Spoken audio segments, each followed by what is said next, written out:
How do you solve motion problems where one vehicle leaves first? That's what we're going to talk about today.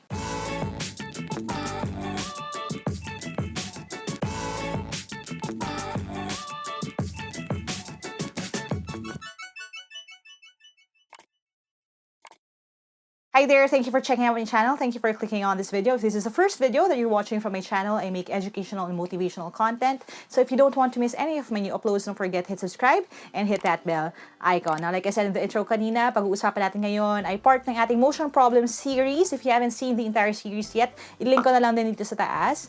Marami na tayo na pag-usapan mula sa pinaka-basic hanggang dun sa dalawang vehicles na involved. However, yung napag-usapan lang natin ay vehicles moving away or towards each other. Hindi pa natin na pag-uusapan yung pag may naunayan na isang sasakyan tapos hinahabol siya ng isa. Ano yung kailangan natin gawin to solve that?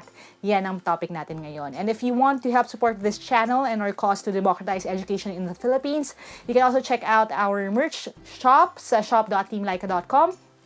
That's where you can get the shirts, hoodies, and other stuff that I designed for this team. Sa mga nag-order na marami pong salamat. You are helping me sustain this channel and also fund yung cost ng paggawa ng lahat ng free content na ito. Salamat na marami sa inyo. Now that we have that out of the way, we're going to switch over to my PC so I can show you how to do this. I'll see you in a bit. Alright, so ito na yung ating discussion on motion problems, specifically yung kung merong may naunang umalis, tapos may humahabol sa kanya. Itong problems na ito, hindi pa natin factor in yung kung huminto yung hinahabol or kung huminto silang pareho or anything like that, ha? Pero quick sample problem would be something like this. Sabi dito, a van left for Naga. 3 hours later, a car traveling 56 kilometers per hour tried catching up to the van. After 4 hours, the car caught up. What was the van's average speed? So again, dalawa na yung sasakyan and yung van, nauna siyang umalis, hinahabol siya ng kotse.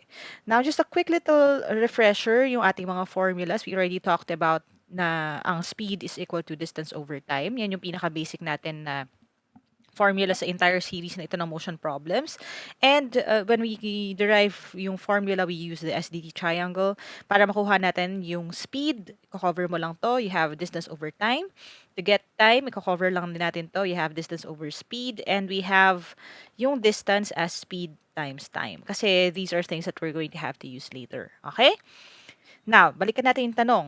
Anong gagawin natin dito? Again, dalawa yung sasakyan, tapos hinahabol yung isa. Now, again, this is the same problem lang. Hindi ba ko lang ng format so I can start drawing. Ang idea nito would be kung ito yung lupa, okay, and the van left, kung yung van ay papunta dito, kung hinahabol siya ng car, ang unang tanong is, are they traveling in the same or opposite directions? Kasi doon nakabase yung itsura ng magiging formula natin pag pinagsama na natin pareho. Now, of course, kung hinahabol niya yung van, dapat pakanan din siya, tama? Kasi hindi naman pwede na hinahabol mo tapos nasa opposite direction ka. So, yun palang clue na natin sa magiging itsura ng ating problema. Now, ang information that we have tungkol dun sa van is that nauna siya na tumakbo at nag-travel na siya ng 3 hours. Kasi nakalagay dito sa question, 3 hours later, a car traveling 56 kilometers per hour tried catching up to the van. So, ibig sabihin nun, naunang umalis yung van, meron na siyang pang-una na 3 hours. So, meron na siyang 3 hours bago nagsimulang tumakbo yung kotse. Na ang speed ng kotse is 56 kilometers per hour. Binigay na yan sa atin. Okay? Pero hindi binibigay yung speed ng van. This is all we know for now. Next, ang sabi, after 4 hours, the car caught up. Pag sinabing caught up, ibig sabihin, umabot sa point na nasa parehong lugar sila at the same time. So, ibig sabihin, same na yung distance na binyahe nila. Kasi, nakarating dito yung van, nakarating dito yung car. Nandun sila pareho nung oras na yon. At kailan yon? It happened 4 hours after na tumakbo yung kotse. So, ibig sabihin, meron tayo nung speed nung kotse at saka nung kanyang time, which is 4 hours. Na wala tayong alam tungkol dun sa van, sa kanyang speed, pero alam natin na nakatatlong oras siya mag-isang tumatakbo, tapos hindi siya huminto, right? Hindi naman siya huminto eh, hindi siya nag-park, hindi siya nag-stop over. Nung tumatakbo ba yung kotse, tumatakbo rin ba yung van? Now, dahil hindi siya huminto, ibig sabihin, ang oras na spinend ng van na mag-travel is yung initial niya na 3 hours na hindi pa tumatakbo yung kotse, plus yung 4 na oras na sabay silang or pareho silang tumatakbo. So, ibig sabihin, hindi lang yan 3 hours, meron ka bang additional na 4 hours. Saan galing ito? Dito. Kasi nga, again, habang tumatakbo yung car, tumatakbo din naman yung van. So, all we know dun sa van is yung kanyang total na time, which is 7 hours. Now, using this information, kukunin natin yung speed ng van.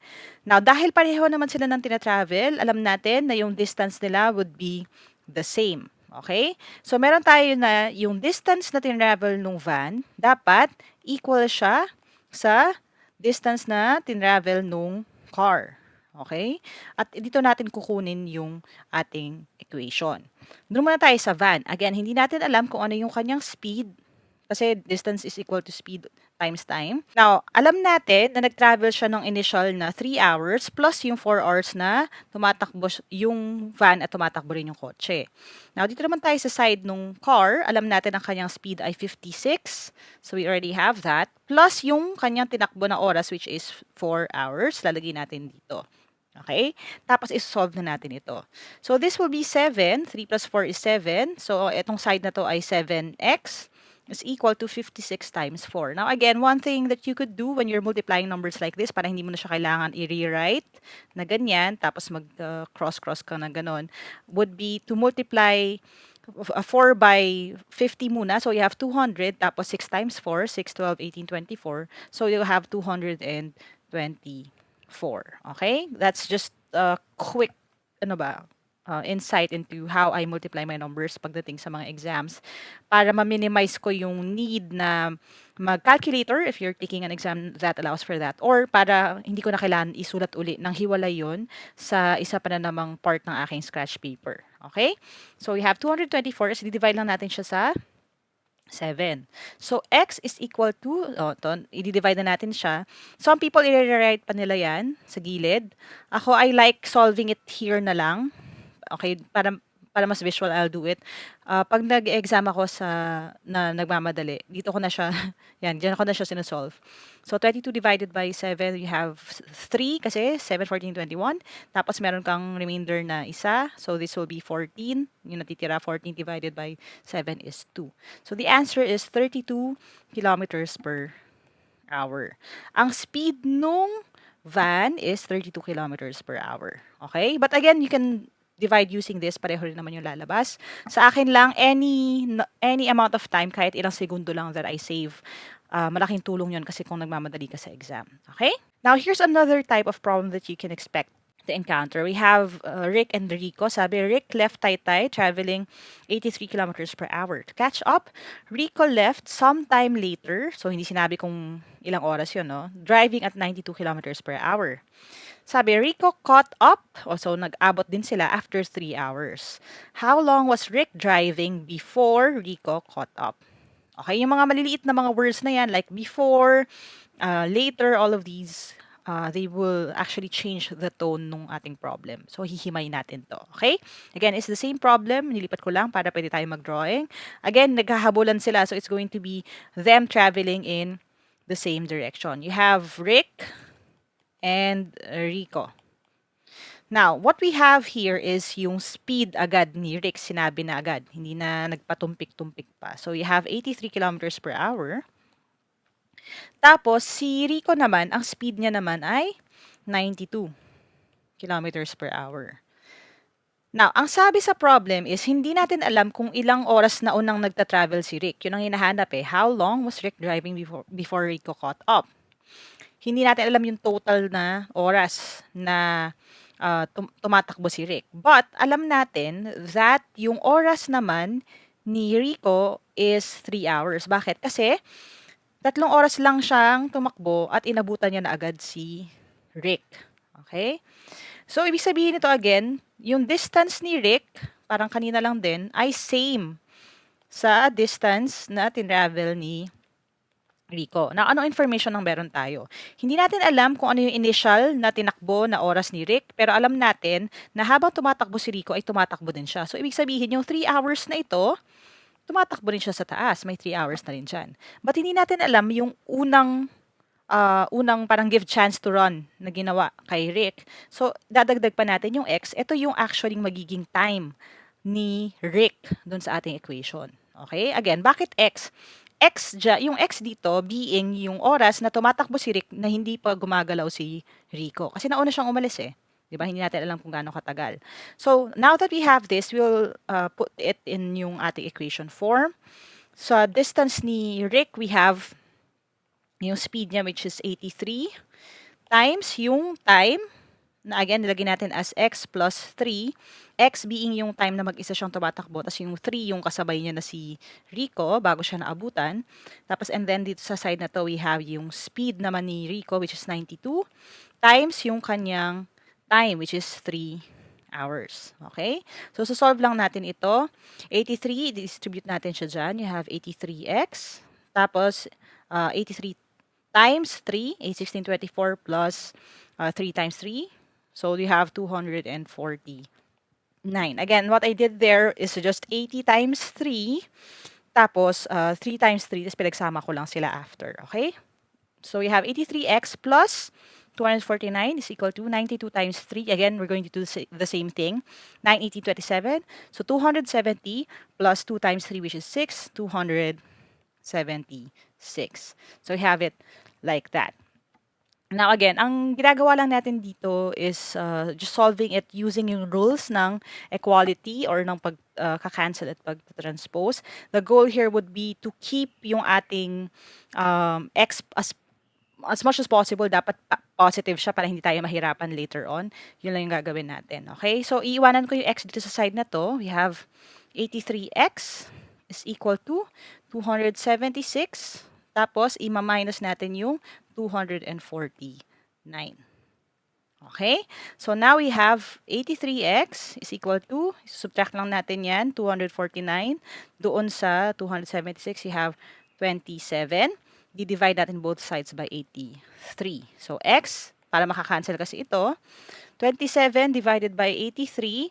Pwede mo siyang i-divide na para maging decimal siya. You have 0.33 or 325 kasi yon. So, 33 hours. Okay, yan yung answer natin. So, you have roughly 20 minutes na nauna si Rick na tumatakbo kesa kay Rico. Okay, so ang equal yan sa about 19 and a half minutes, 19.5 minutes. Okay, pag minultiply ko lang itong 325 sa 60. Okay? So, how long was Rick driving before Rico caught up? Hindi pa 19.5 yung sagot. Ang tanong dyan, dahil ang hinahanap is how long was Rick driving before Rico caught up? Idadagdag natin ito dun sa 3 hours. Kasi ang talagang buong haba ng biyahe ni Rick is actually 3 hours and 19.5 minutes. And then yan yung ating answer. Kasi ganyan kahaba yung dinrive ni Rick hanggang maabutan siya ni Rico. Alright? Now again, ganyan lang yung ating proseso. We just have to make use of all the available information dun sa problem hanggang makuha natin yung tamang sagot. Okay? Now, it's your turn. Dito na tayo sa quick quiz. I have 3 questions for you. Yung last one is a little bit more challenging. Pero I know that you can do it. I'll give you time and then at the end, we're going to discuss kung ano yung tamang sagot. Okay? If you're ready with your pen and paper, your timer starts now.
All right, let's see how you did. So let's start with the first one. Sabi, a train left and 9 hours later, a car traveling 41 kilometers per hour tried catching up to the train.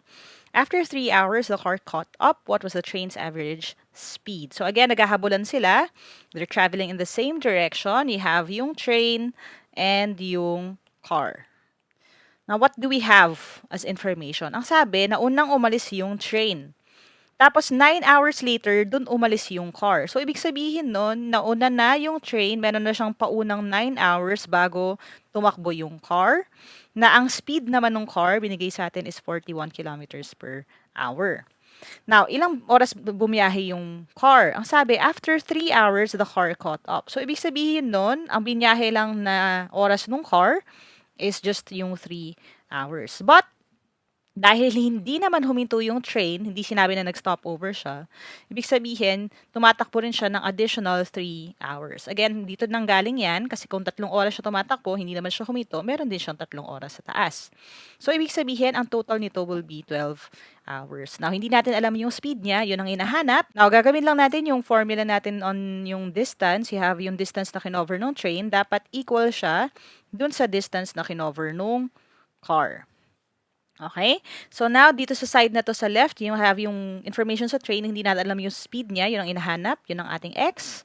Tapos yung kanyang total na time is 9 plus 3 hours or 12 hours. Equal naman daw yan dun sa speed nung car, which is 41, times yung kanyang time, which is 3 hours. So, solve lang natin to using yung rules natin sa equality. So, we have 12x is equal to 123 kasi 41 times 3 is 123. I-divide lang natin both sides by 12. X is equal to, now 123 divided by 12 is 10 and 3 over 12, or i-lowest terms natin ito, this is 10 and 1/4, or kung gusto mo ng decimal, 10.25 yung kanyang speed. Okay, so 10.25 kilometers per hour ang speed nung train. So, napakabagal nung ating train. 10.25 kilometers per hour lang. Kaya siya inabutan agad nung car. Okay, so I hope you got that right.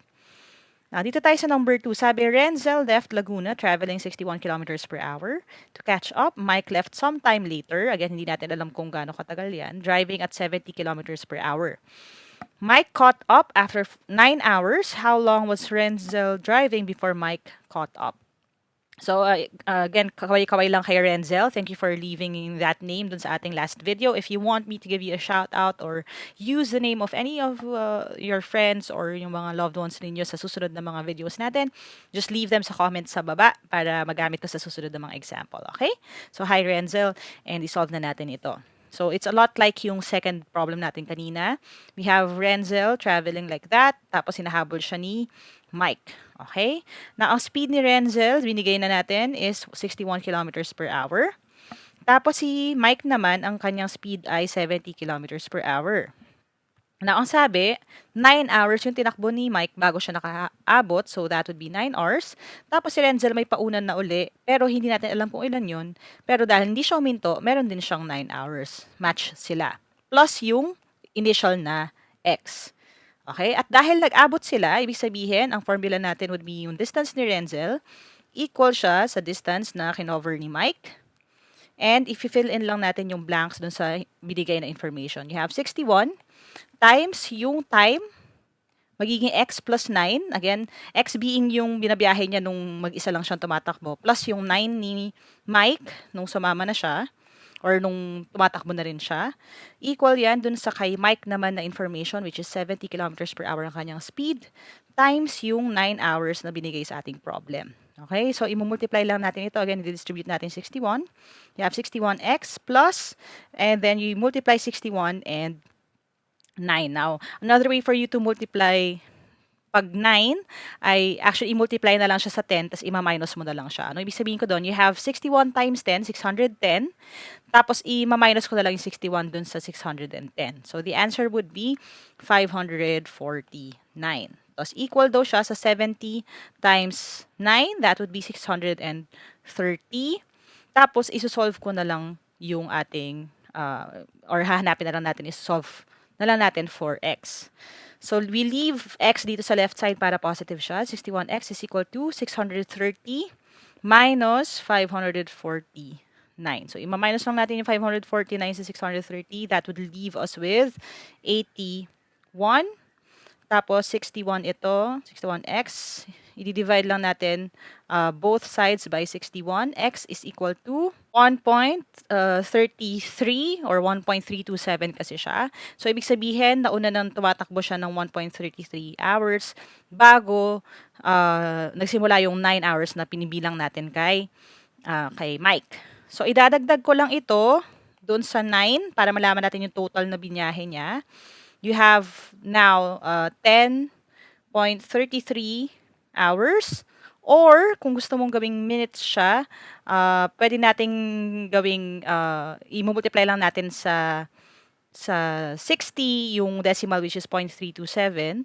So, ang lalabas dyan would be mga 19.6 or 19.7. Or kung gusto mo, i-round off din ng ones digit, ibig sabihin, magiging 10 hours and 20 minutes. Okay? Yung kanyang tinravel na time. Alright, now yung mga discrepancy na lang sa decimal places, depende na yan sa hinihingi ng inyong teacher or professor or kung ano yung mga available na options when you're taking your exam. Now, ang usual na setup sa ating school system is you leave 2 decimal places all the time. So that would be that would make the answer 10.33. Hindi na siya 10.327. I hope you got this right. Doon na tayo sa challenge question natin. We have number 3, sabi. Chloe left Manila. 3 hours later, Loie Ann left going 60 kilometers per hour to catch up. After another 2 hours, Loie Ann caught up. Find Chloe's average speed. So, hi kay Chloe. Or Chloe, how do you say your name? Depende na yun sa preference. Most of my friends, Chloe talaga, hindi siya Chloe. So, hi sa'yo, whatever. However, yung tamang pronunciation ng name mo. And si Loie Ann naman daw is currently pregnant and working sa frontline. So, Loie Ann, ingat ka dyan. Pinapabati siya ni Lue. Alright, game. Let's solve this. Now, may onting difference itong problem na ito sa nauna. In that, ang sabi dito is that Loie Ann left going 60 kilometers per hour faster to catch up. So, hindi, kung nagkamali kayo dito, that's okay, pero tandaan nyo na lang for your next exam. 60 kilometers faster means na ang speed ni Loie Ann is 60 kilometers per hour plus yung speed ni Chloe. Kasi faster siya kay Chloe ng 60 kilometers per hour. Hindi 60 kilometers per hour ang mismong speed niya. Yan yung nilamang niya kay Chloe. Okay? And that changes everything dun sa ating formula. Now, i-drawing muna natin para may point of reference tayo. Again, Chloe and Loie. We have si Chloe na nauna siya. Tapos si Chloe Ann who is traveling 60 kilometers per hour. Plus yung speed ni Chloe. Kasi hindi natin alam yan. Tapos, after another 2 hours, Loie Ann caught up. So, ang time na tinravel ni Loie Ann is just 2 hours. Okay?